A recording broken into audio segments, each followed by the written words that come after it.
So this is a demo showing why it's hotter in the summer than it is in the winter using the heat per unit area model.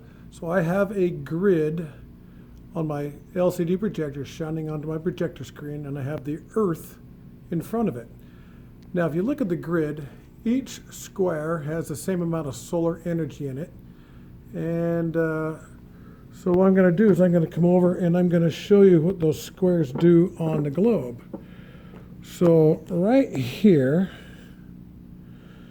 is a typical square of solar energy.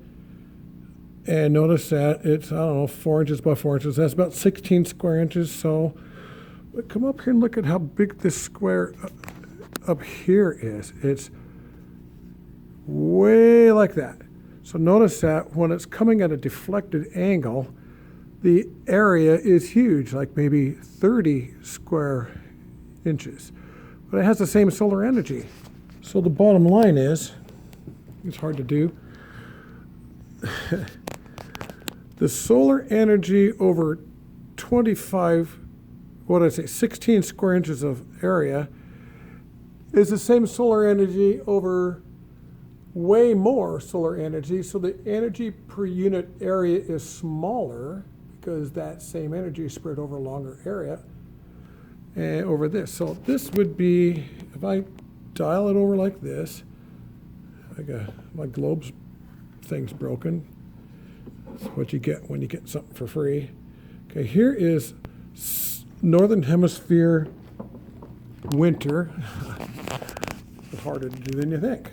There's Northern Hemisphere winter, and notice that the direct solar radiation is on the Southern Hemisphere, and the spread out parts in the Northern Hemisphere. So the Northern Hemisphere has less energy per unit area, and the Southern Hemisphere has more energy per unit area. Let me dial this bad boy around to summertime if I can do it without falling off this table. Let me swing over to the hemisphere we're used to looking. Okay, look at that now. Get my solar eclipse of my head out of the way there. If you look at this now, notice that the Northern Hemisphere now has a more direct striking of the sun. But the Southern Hemisphere, it's all stretched out. So all that energy is spread over a larger area.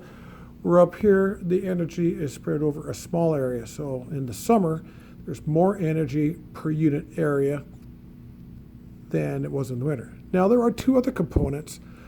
One is, in the summer, the sun's up longer, and in the winter, the sun's up shorter. So that length of time has some effect to it. But the real kicker is energy per unit area. That's the real kicker.